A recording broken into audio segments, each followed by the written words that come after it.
Well, it's a great privilege today to welcome Janet Soskice from the Faculty of Divinity here. Janet is the reader in philosophical theology. I know will be known to many people here. And of course has written many books in her field, as you would expect. She's also president of the Society for the Study of Theology, and has also written, along with these weighty theological tomes, something a little lighter, but no less interesting and entertaining. Now I have to say, happily report in its 5th printing, The Sisters of Sinai, How Two Lady Adventurers Discovered the Lost Gospels. And these were the two sisters who were involved in the founding of Westminster College and who ended up making 5 visits to the monastery in Sinai and so on. Great read. It was the BBC Two Book of the Week only a few weeks ago, and it's on our bookstall. Not directly involved in science and religion, but I always have a feeling that these two sisters would have appreciated the topic that we have for today. But it's reduced from £19 to £12. That's a pretty good deal for today's offer only, so do take a look at the bookstall afterwards. And today we're delighted that Janet's going to talk to us about something a little bit different, creation ex nihilo, and what it means for science. So thank you very much. Thank you very much. Well, it's a great pleasure to be here at the Faraday Institute and to have all of you here. I tend to think that talks at this time and term are usually scantily populated, but thank you all for coming. I'm at present involved in editing a book on creation ex nihilo that are the papers of our conference that David Bellstoiger and I organized at the Vatican Observatory between Jews, Muslims and Christians, for whom this topic is central. But I have a very considerable interest that weaves something together, these two remarkable ladies who discovered the hidden Gospels, and my interest in creation ex nihilo that I hope will emerge. But from starting today, I was thinking that only several months ago, a senior member of the university, not a philosopher theologian, asked me today, as a Roman Catholic as I am, what are theologians today saying about creationism? And I stumbled a bit. I didn't quite know where he was coming from. And then it became clear that he was asking what theologians today are saying about the doctrine of creation, and perhaps assuming, as I think many of the general public would, that the central doctrine, Christian doctrine of creation, was the idea that the world is made in 6 days, or that until the mid to late 19th century, that the world was made in 6 days by God, a view that of course is then presented as being head on in collision course with Darwin, with science, and the subsequent loss of credibility for religious belief. And so it's out of this I wanted to deliver this paper at Dennis's invitation, Why Creatio Ex Nihilo Really Matters to Jews, Christians, and Muslims. Now, present company accepted, I think that many of us, just a few months into the Darwin bicentenary year, are already slightly weary, not of Darwin, but perhaps of a certain engine of publicity that has a favorite foil, which is to pit the courageous Darwin over and against benighted religious powers that be. Certainly, David Attenborough in the television program started off, dark music, passed to Bishop Ussher, a 17th century Irish bishop who calculated on the basis of scripture and secular chronology that the world was about 6,700 years old. Next shot from David Attenborough, Gregor Mendel on the side of the angels because he's interested in selective breeding. No mention that Gregor Mendel was a priest, despite the fact a photograph of him shows him wearing a dog collar. And so you get this setup, this sort of the world of the sinister religious power that be, and then the valiant scientists fighting against it. Even Melvin Bragg, who is generally, I think, really good on these matters, on his radio program, had a guest who painted a picture of Cambridge, and there the evil presence was the university church sitting there, reaching its tentacles out to strangle free thought in the colleges. Well, this is so far from what any of you know about 19th century intellectual history in Cambridge or anywhere else. And it's certainly very far from accurate to say that the belief that the world was made in 6 days was in any way universal and binding Christian conviction. Of course, Bishop Ussher was not entirely silly. You could say he was scientistic in trying to read chronological facts out of the scripture.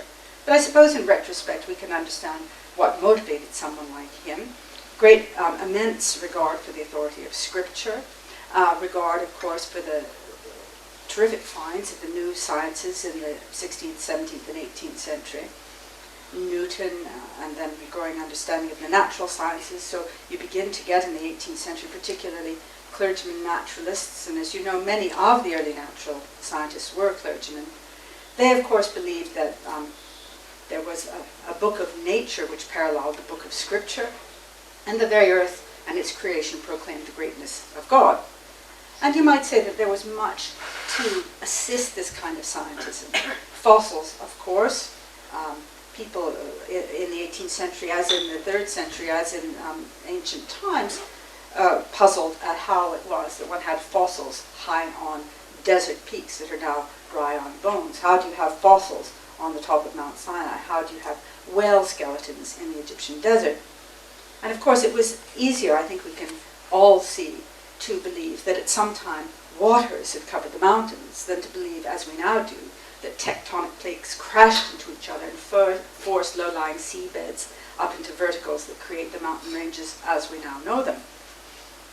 And presumably the psalmists and others who wrote about God causing the sea to rise up and cover the tallest peaks must have been motivated at some level by what everyone could see, that there were seashells in tall mountain seashell records. But it was certainly far from obvious that everyone read the Bible, and especially the first books of Genesis, literally. Tennyson, undergraduate at Cambridge early in the 19th century, was a member of a discussion group called the Apostles, and he presented the Apostles as a discussion group that all life began from a few simple forms and developed from that gradually. So these kind of ideas were around. And indeed, when Darwin's views first hit the streets, they were not a cause for universal religious distraction or alarm. There were Henry Drummond, a Free Church popularizer, wrote a number of books that influenced people like my own subjects in Sisters of Sinai, Agnes and Margaret, who were Scottish Presbyterians, and were quite amenable to a certain kind of religious Darwinism which saw God's hand in the unfolding of the created order. So the idea that you have these literal 6 days was not universal even in the 6th century. And if we go to early Christian and Jewish thinkers, you find, refreshingly, as far as I could see, that none of them believed that the first chapters of Genesis should be read literally. They all understood that it should be read figuratively. In fact, they felt compelled to read it so. The first days, many of them argued, cannot be days in our sense, not least because the Genesis account has the sun and the moon only created on the 4th day. And you couldn't, as Augustine pointed out, and rabbis at the same time, you couldn't have days and nights, days in our sense, prior to the sun and the moon.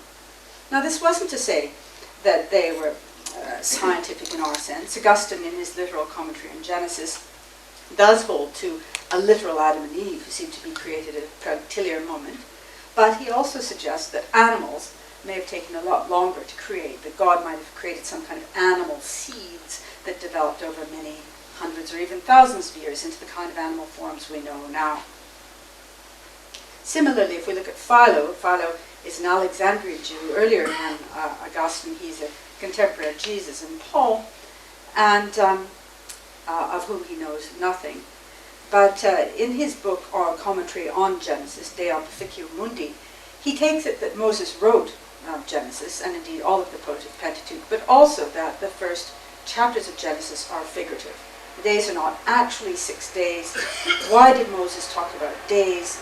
He said he chose it in his genius as a literary device because it expresses order, an order given by God, an ordered unfolding of the creation.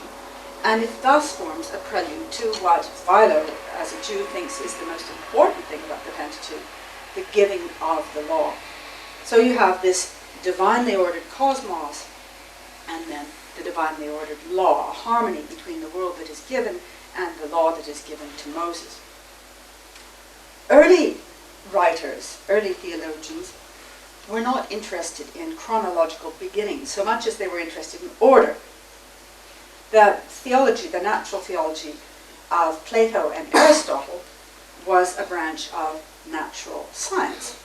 Cosmos, as you know, means order, ornamentation, beauty.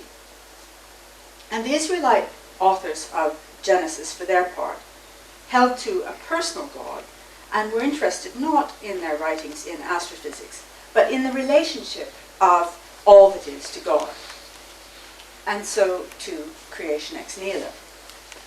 Creation ex nihilo, as I mentioned, is a central teaching for Christian Jews and Muslims. It is not the same as the Big Bang Theory. It's often conflated with this, and it's a widespread mistake. Even Peter Lipton, sadly no longer with us, confessed at our Castle Gandolfo conference that prior to the conference he thought that creation ex nihilo was the same as the Big Bang Theory. So if that's an identification you've made, you needn't feel badly about it. Well, Big Bang Theory, I'm going to crudely define as the creation of everything at the beginning of time, an initial singularity. And this is different from creation ex nihilo, which affirms that God, from no compulsion or necessity, created the world out of nothing, really nothing.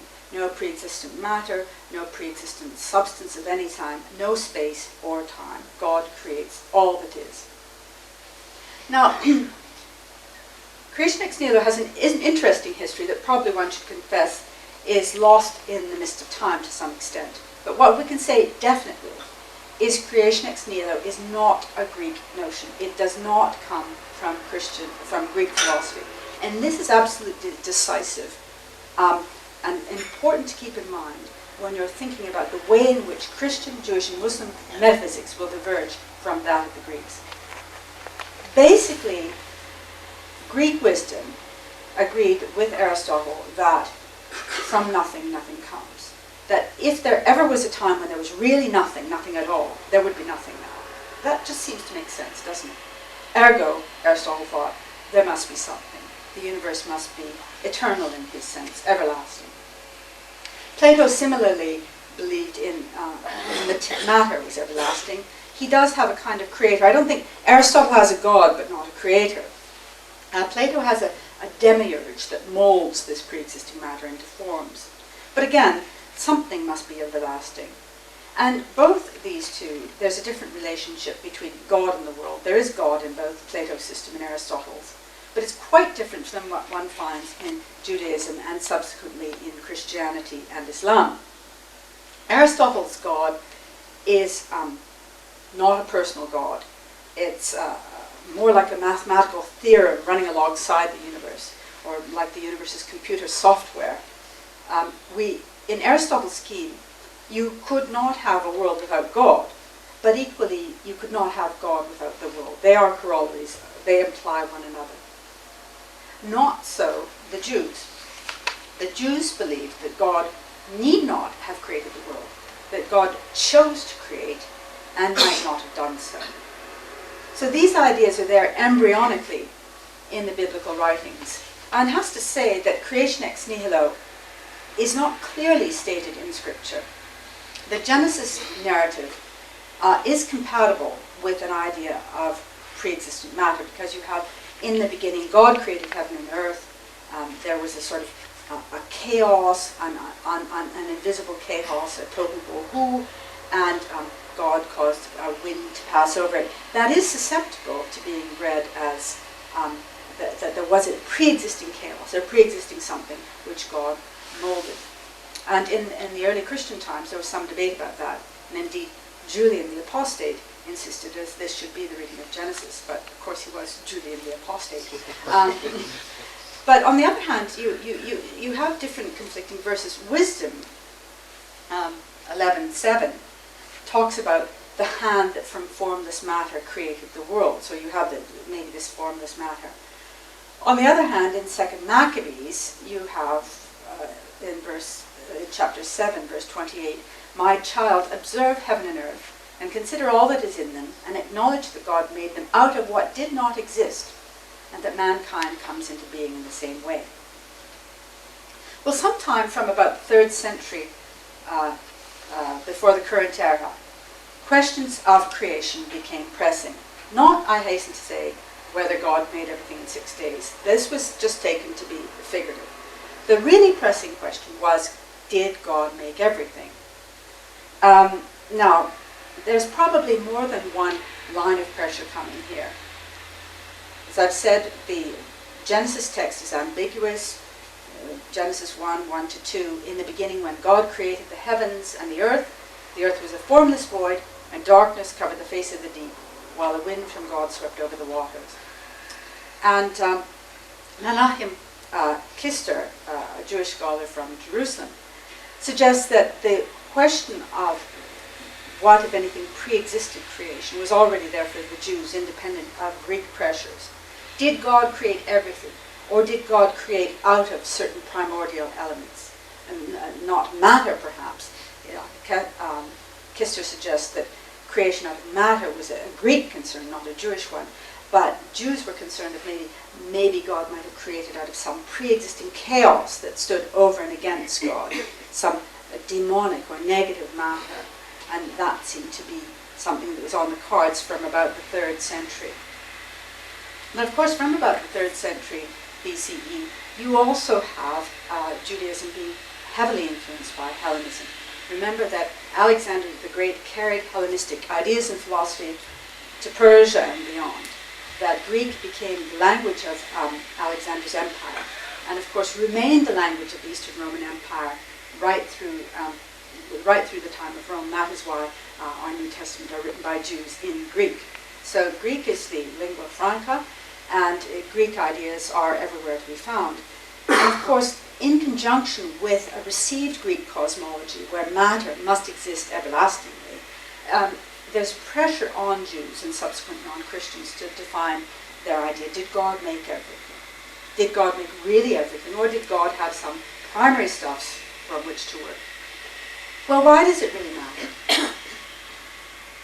It matters because of the particularly radical kind of monotheism that Judaism had developed, or was developing. I mean, we now believe that Jewish monotheism developed over centuries from henotheism, when the Lord was the greatest amongst a number of gods, to monotheism, to a very radical monotheism, where God not only cannot be imaged by anything, but nothing is like God at all. God is radically other than all that is, and yet the source of all that is. So there is creation theology, of course, not just in the book of Genesis, but also in Isaiah, in the Psalms, and this creation theology is tied up with redemption. So you get sentiments such as the sea is his and he made it, and his hand prepared the dry land.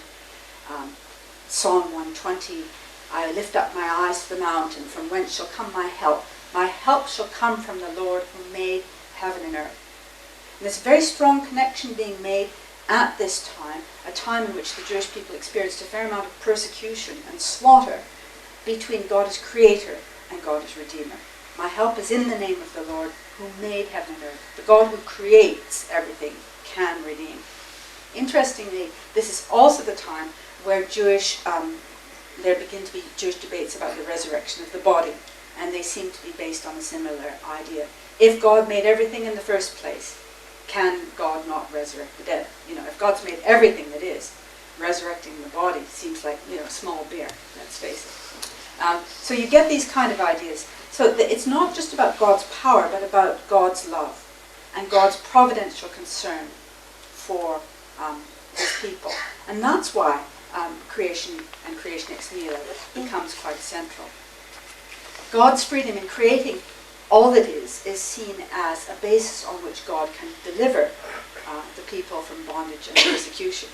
So again, Isaiah, a wonderful address by God, ostensibly by God to all the nations.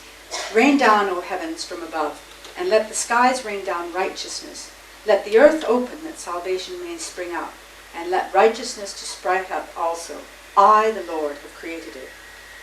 For thus says the Lord who created the heavens, he is God. who formed the earth and made it. He established it. He did not create it of chaos. He formed it to be inhabited. The Lord says, I am the Lord, there is no other. So here I think you see this radical monotheism, that all that is made by God, is held in being by God, and that the God who creates can redeem. There's also an affirmation, you might say in the face of all the evidence, that the world is not only made by God, but was good. I mean, of course, we all know there's a terrific amount of counter-evidence to this, of suffering and the whole problems of theodicy. But nonetheless, the Genesis text had said not only that God made things, but declared that there was good.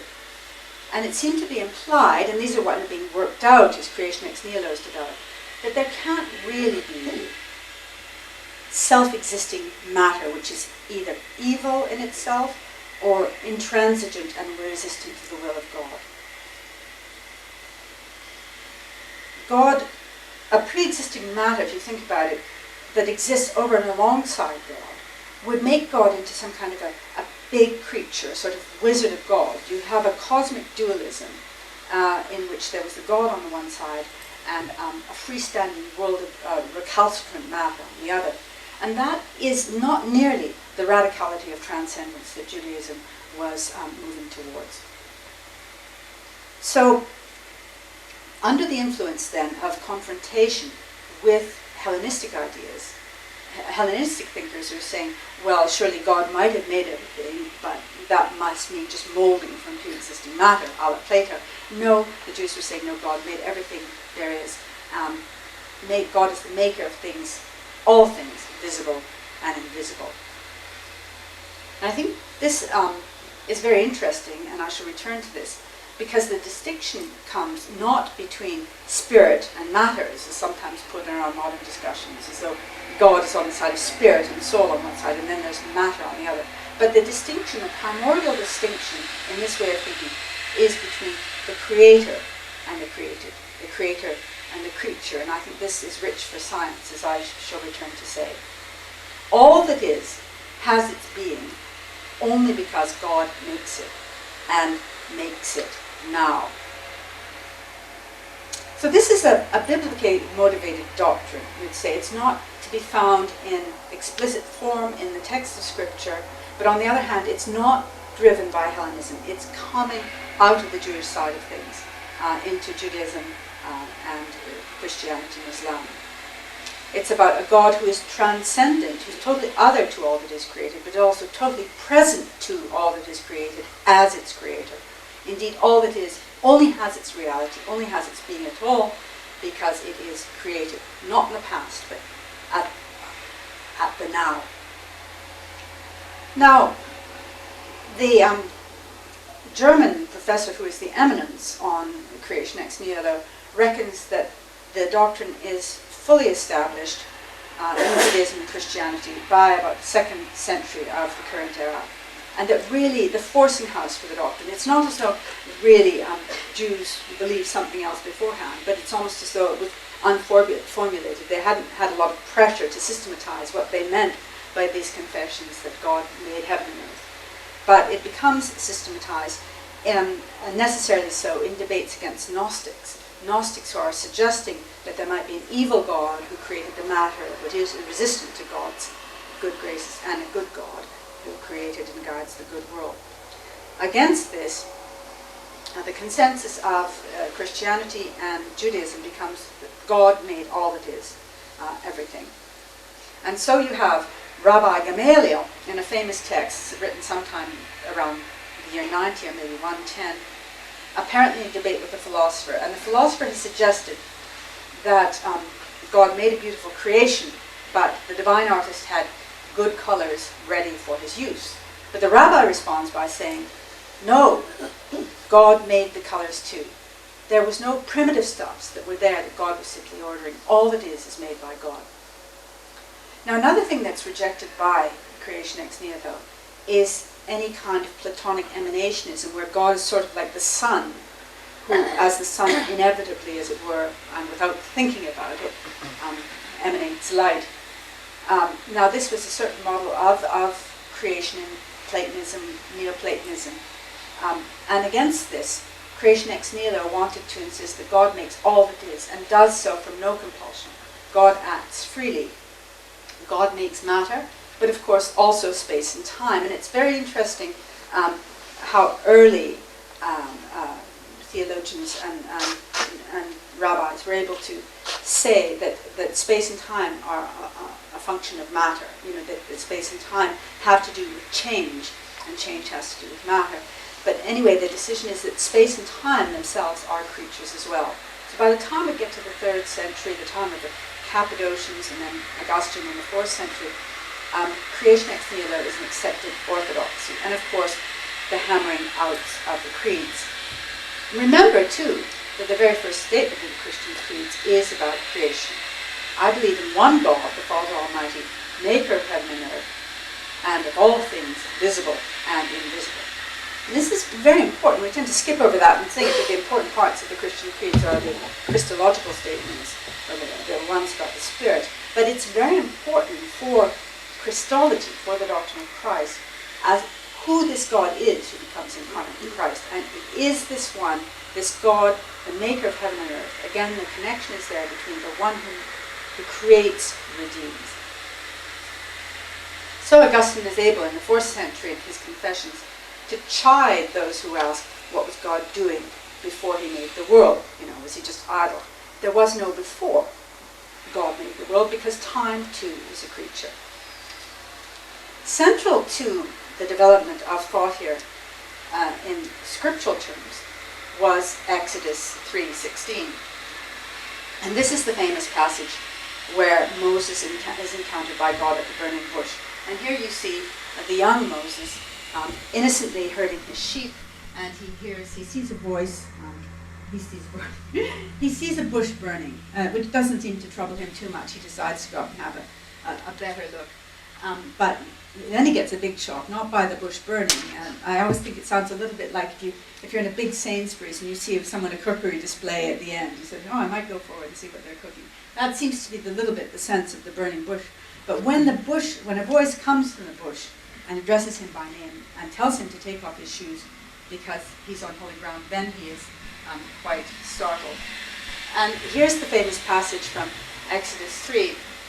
Then Moses said to God, you remember that God has addressed Moses and said that he should go back and plead with Pharaoh to release the people, the Israelites, from their captivity there. And that Moses begins to haver and negotiate with God. He hasn't, this isn't such a good idea. I've got a speech impediment. Why don't you choose my brother? He's a better speaker, all this kind of stuff. So God's getting a bit fed up by this stage. And then Moses comes up with this one, is the odd thing. Then Moses said to God, I am to go then to the sons of Israel and say to them, the God of your fathers has sent me to you. But if they ask me what his name is, what am I to tell them? And God said to Moses, I am who I am. This, he added, is what you must say to the sons of Israel, I am has sent me to you. And God also said to Moses, you are to say to the sons of Israel, the Lord, the God of your fathers, the God of Abraham, the God of Isaac, and the God of Jacob has sent me to you. This is my name for all time. By this name I shall be invoked for all generations to come. And I have, it's really because of my interest in this story that I began initially to go to St. Catherine's Monastery. This is the connection between the book on the two ladies. And there, for those of you who have not been there, is the monastery. This is a photograph, not very good, taken by me. The walls are 15 to 20 meters high, so you can imagine how big it is. And there it is with the walls built by Justinian in the 6th century, the basilica. And that's the burning bush, which is a kind of trailing raspberry, in case you don't believe the story. And there it is. And its roots go right under this ancient chapel of the burning bush. And here you go. No, that's something else again. So these are little cyanide tasters for you. So God says in Exodus 3:16, I am who I am. This was read particularly by Jews and Christians who were reading their Bibles in Greek. Remember, most Jews at the time of the New Testament read their own scriptures in Greek. Hebrew was not a living language. The living language of Palestine was Aramaic. Hebrew was a scholarly language and a language of liturgy, and more Jews, even in Palestine it's now thought, spoke Greek than spoke Hebrew and read their scriptures in Greek. I am who I am, that is in Hebrew of course, but when it's rendered into Greek, because ego emi ho on, and in Latin, ego sum qui sum, it sounds very vatic, very metaphysical. And it was understood not just by Christians but by Jews at this period to be an identification of God with being itself. This statement, this self-denomination of God, somehow identifies God with the source of being itself. Well, what are the consequences of this? One of the consequences of creation ex nihilo, if God is a source of being itself, but yet not a being amongst being, is it's a complete reconfiguration of a lot of the classical attributes of God. For instance, take the attribute eternity, or saying God is eternal. In Aristotle's scheme, to say God is eternal means that God is everlasting. God never had a beginning and won't have an end. In Christian and Jewish thought, to say God is eternal means that God is the creator of time and not a creature of time, and is not a statement about God's everlastingness. God is not a temporal creature at all. And one of the corollaries of this is that God doesn't have anything to do with time. God has everything to do with time because God is the creator of time. God is present to all time as creator to his creatures.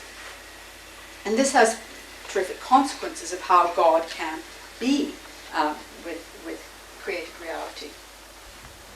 So here's something from Moses Mendelssohn, an 18th century Jew, commenting again on Exodus 3:13, I am who I am. And he says that what this means is that God says to the children of Israel, the eternal being, which calls itself, I am eternal, has sent me to you. The Holy One, blessed be he, said to Moses, say to them, I am the one who was, and now I am the same, and I will be the same in the future. And our teachers, may their memory be a blessing, say further, I will be with them in this need, who will be with them in their bondage in the kingdoms to come.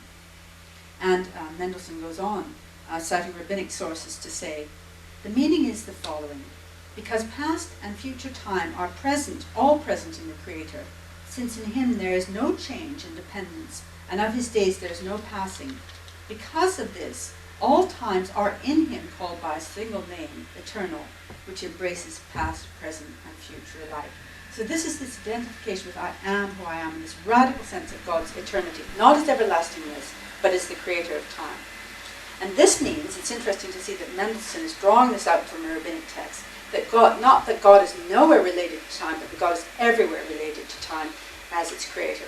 That God will always be with the Israelites in their moment of need.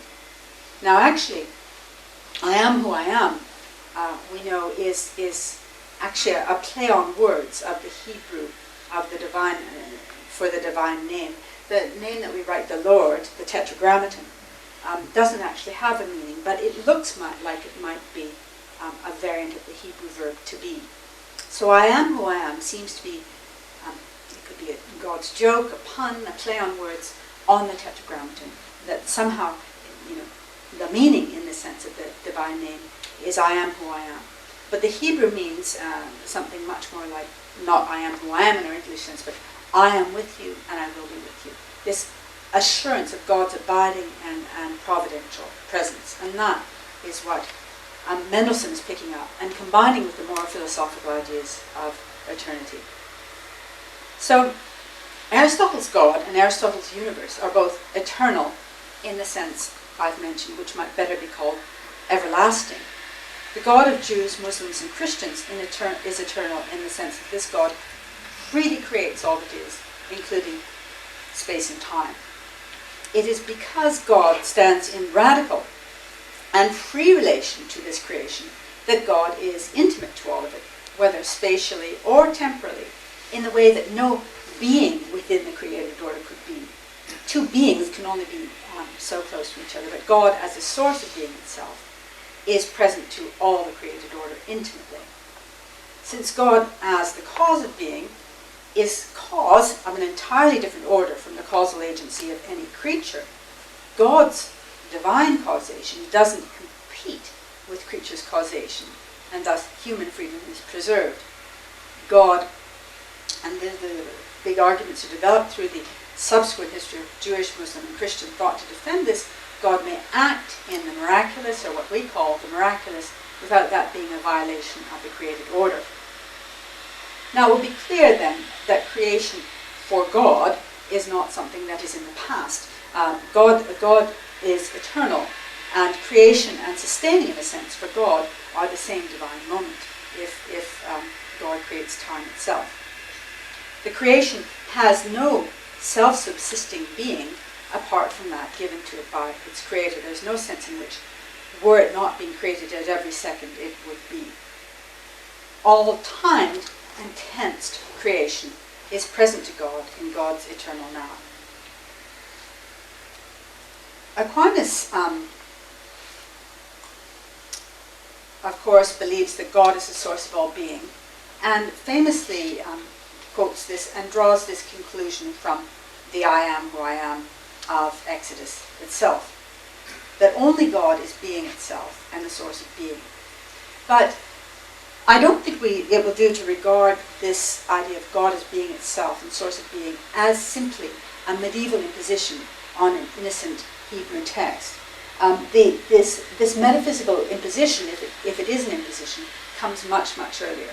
I've already mentioned that Philo, and Philo in his commentary on Exodus speaks of God as ho'on, of being itself and the source of being. And again, well, you might say, well, Philo, he's writing in Greek, he's already influenced by Greek ideas. What happens if we look at more authentically Semitic sources? And there we can look at the Targums, which are slightly later, perhaps 2nd century of the current era, but Aramaic. Targums, various Targums on Exodus 3.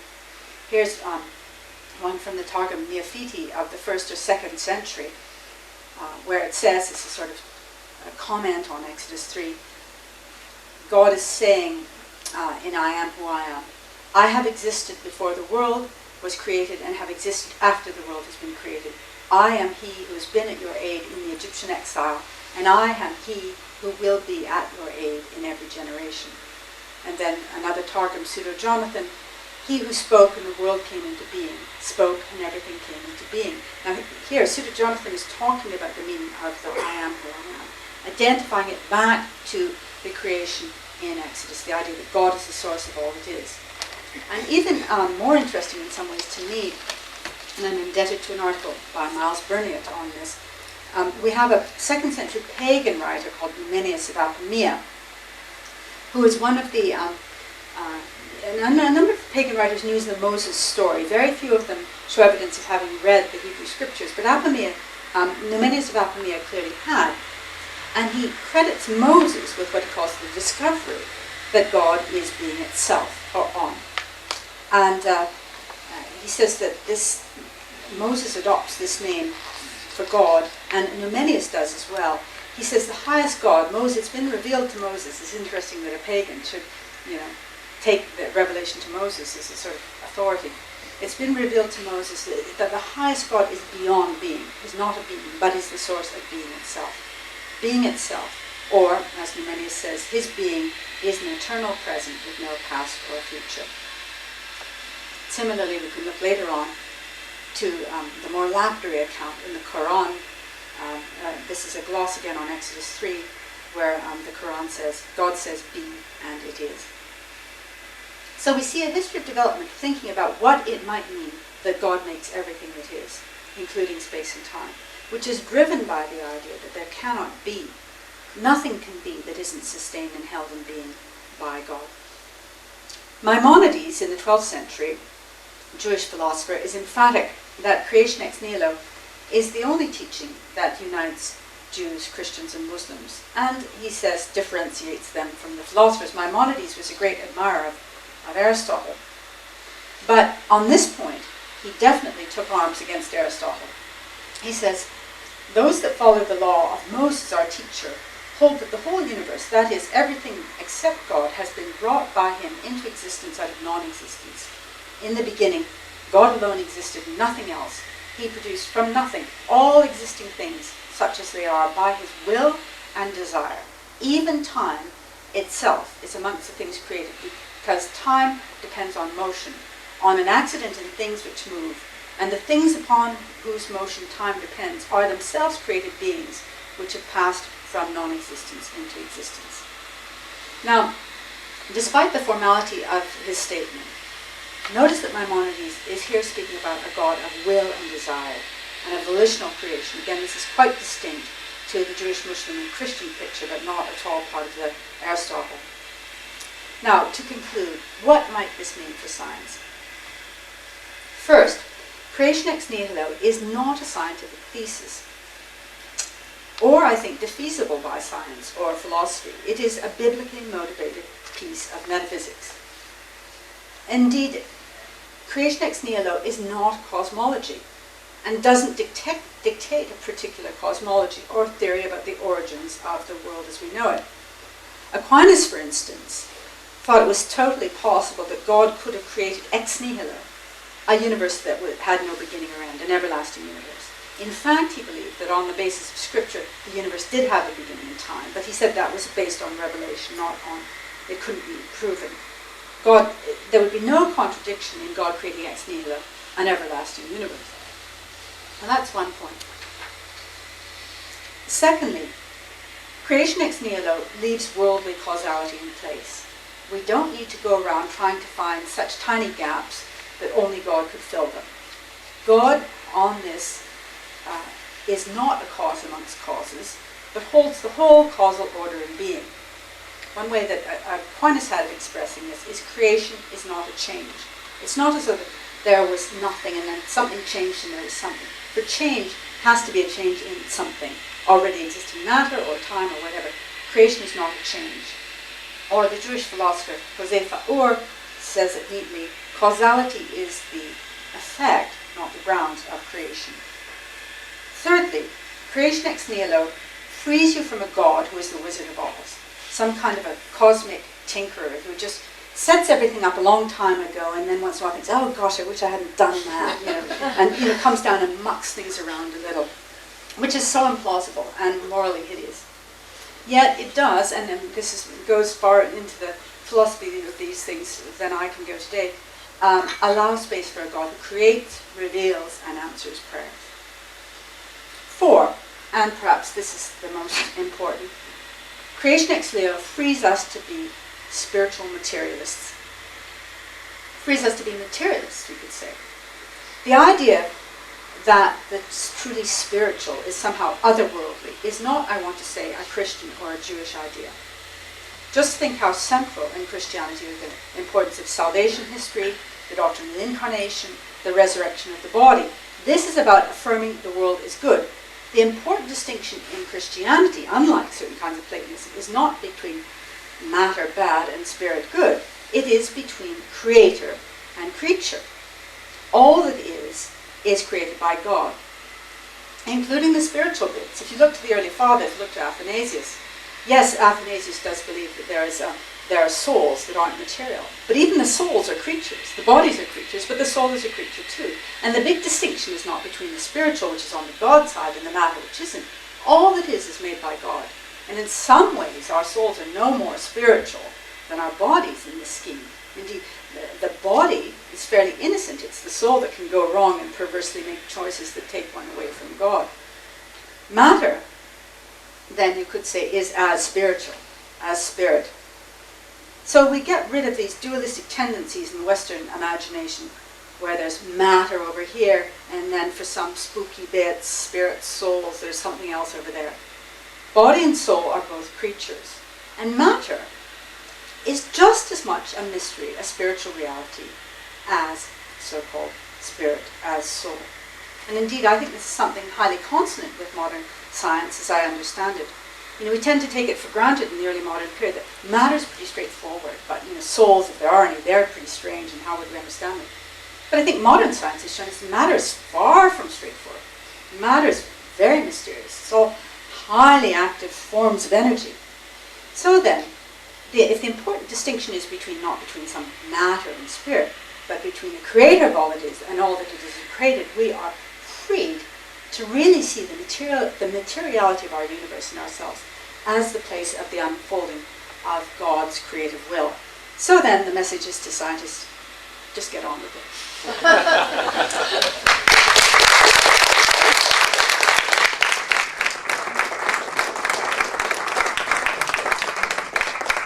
Thank you very much, Janet. Well, we've got some time for questions now and discussion, so over to you now. Questions or points? Yes, at the back, please. Thank you. I said at the beginning that Plato and Aristotle thought that there must have been something before there was the world. I beg your pardon? Sorry, shall I come forward a bit? Yeah. Just shout loud, yes. Sorry. Yes. He said at the beginning that the Greek philosophers thought there must have been something in order for there now to be something, or it must have always originally been something.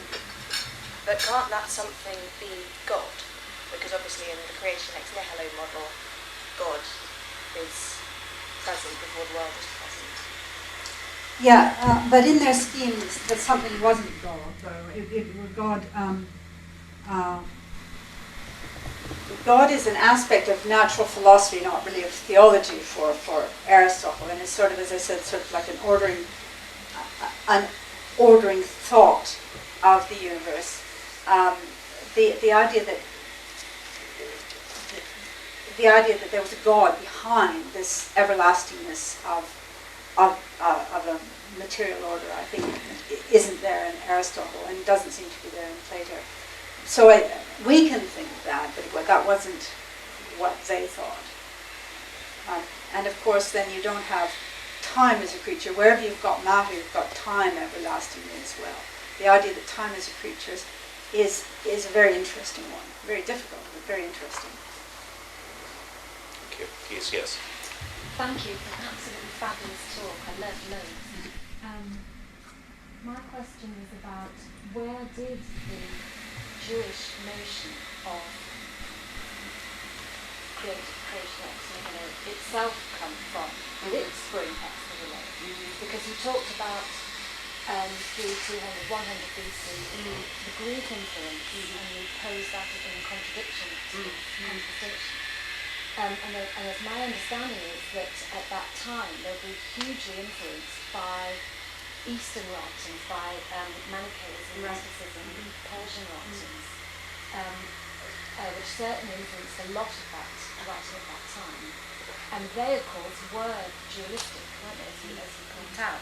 So how was it that the Jewish concept of this notion, where did that come from? What was influencing it to begin itself? So the question is, where does the Jewish notion come from?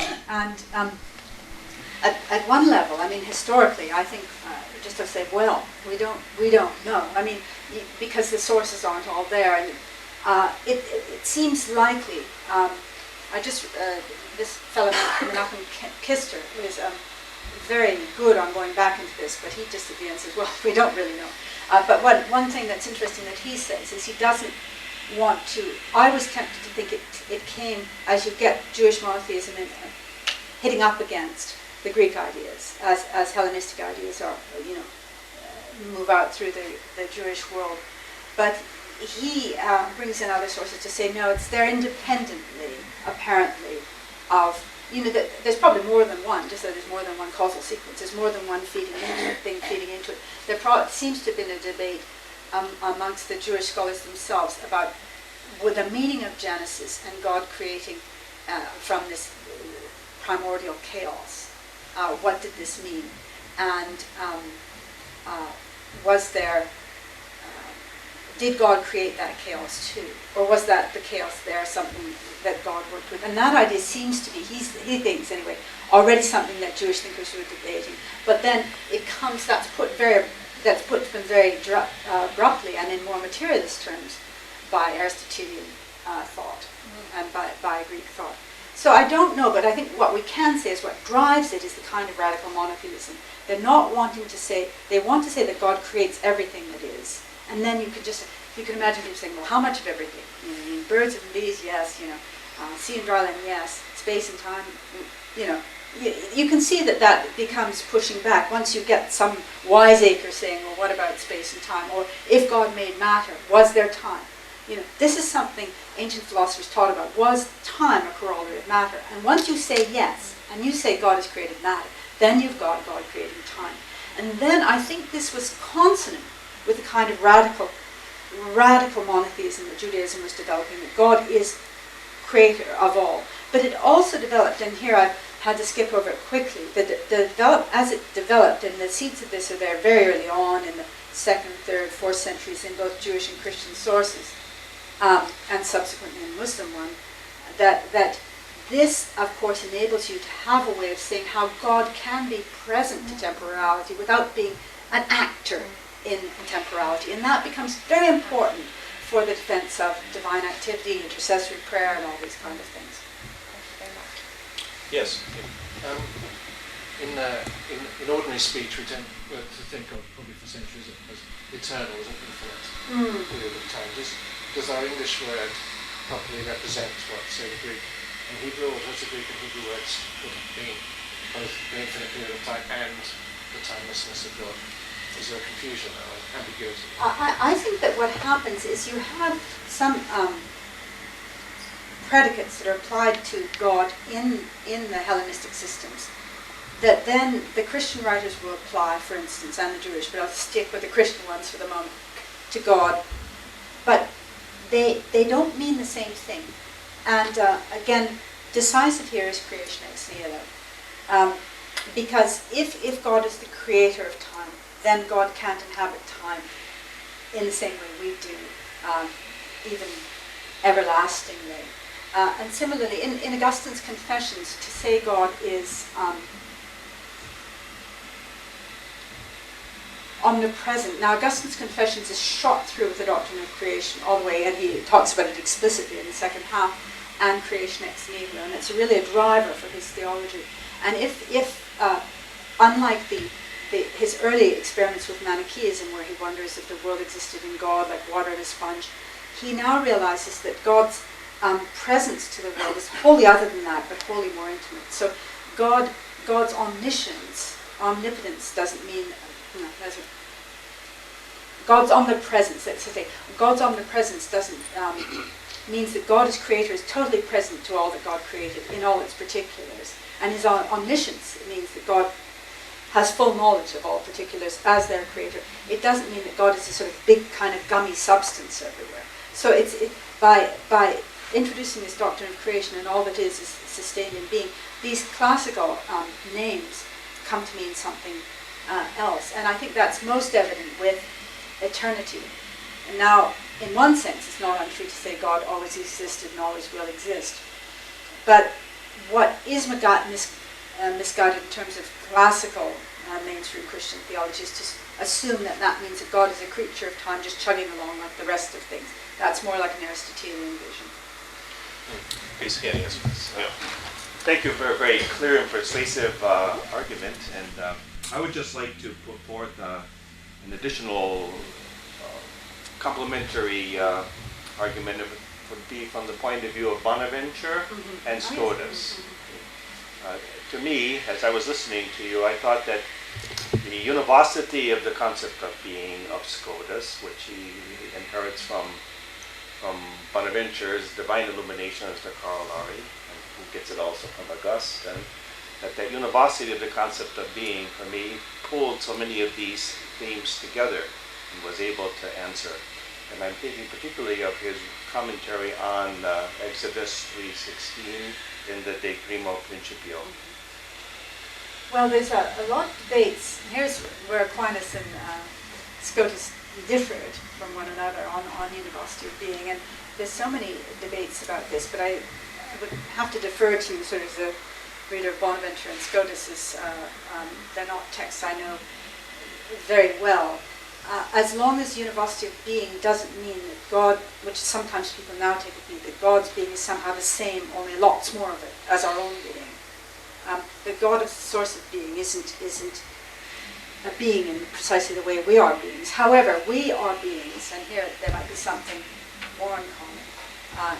For Aquinas, we are beings only because we share in God's being, not as being divine ourselves, but as being creatures, that our reality, very important too, behind a lot of this will be the wider theology of participation, that all of reality is held in being by God's being and has its being from God's being. So in that sense, shares in the divine life. And that, I think, is very interesting. This is a spiritual and a metaphysical point, but it's a very interesting point for modern science too, because there's a terrific sense of unity of all that is. Does this sort of go somewhere in the direction? Ever so briefly on that, as I understand it, of course, Bonaventure and Aquinas died the same year. Scotus is the next generation, so Scotus has the advantage of developing his thought. And what I understand the univocity of concept of being is just what you have said. We have so much in common with God. Our freedom, truly, that point you were making very strongly, our will, that would be have the primacy in Bonaventure and Scotus, and our intelligence. It's in common with God. Thank you very much. So, Mr. Hansel, we've run out of time to cover all, please. Yes. Nicholas Delange once explained to me the importance of in the creation stories, the idea that God spoke and it was done. Does this help in understanding creation?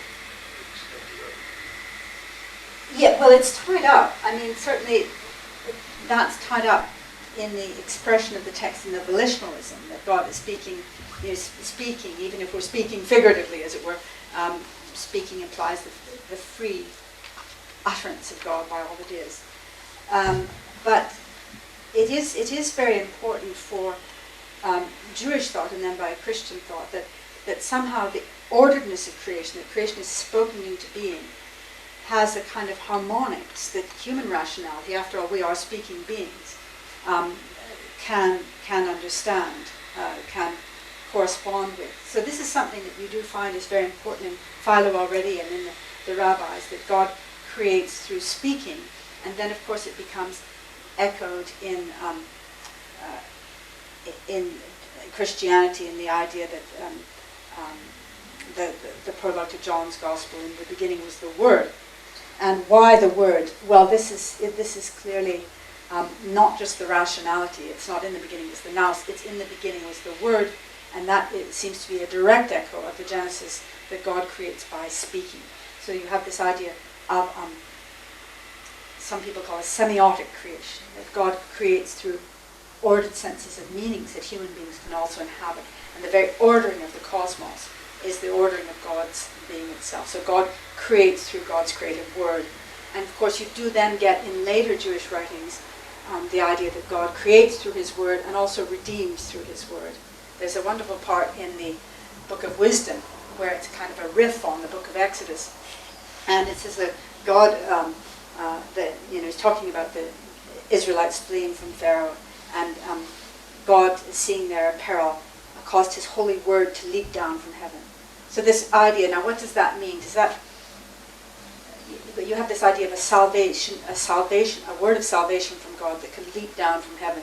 That gets picked up in Christian liturgies and of course is associated in early Christianity with the word who is Christ. But you have already in Judaism this idea of some kind of reification of God, that God can make God's self present through God's creative word, and then that's a connection too between creating and redeeming. So yes, it's probably more than you wanted. There's time for one more question. I'm afraid it's the gentleman who had his hand up first. So who can make his last question? I'm sorry. Yes, please. Yes. Yes. Thank you for the distinction between ex nihilo creation and Big Bang theory. Would you then say that evidence for the Big Bang is not evidence for a creator? It doesn't have to be. No. I mean, I think the idea of a creator runs independently. I mean, theologians have varied. Aquinas believed you could prove that the world was created and there was a creator. From there, it was a step to say this creator was the Christian God, and he says, "And this all men call God." But he did believe that. But I don't think. I don't think, for instance, it's interesting that Aquinas does mention we could have an everlasting universe and still have a creation ex nihilo. I don't think it's dependent on a Big Bang theory in any way, because the radical thing is this metaphysical thesis of all that is caused by God and held in being by God. And I don't see how that's really something that any cosmology could either verify or falsify. So Fred Hall did all that worrying for nothing. Good. Well, we worked very hard indeed, and I think we do want to thank her for a very stimulating, fascinating talk. So.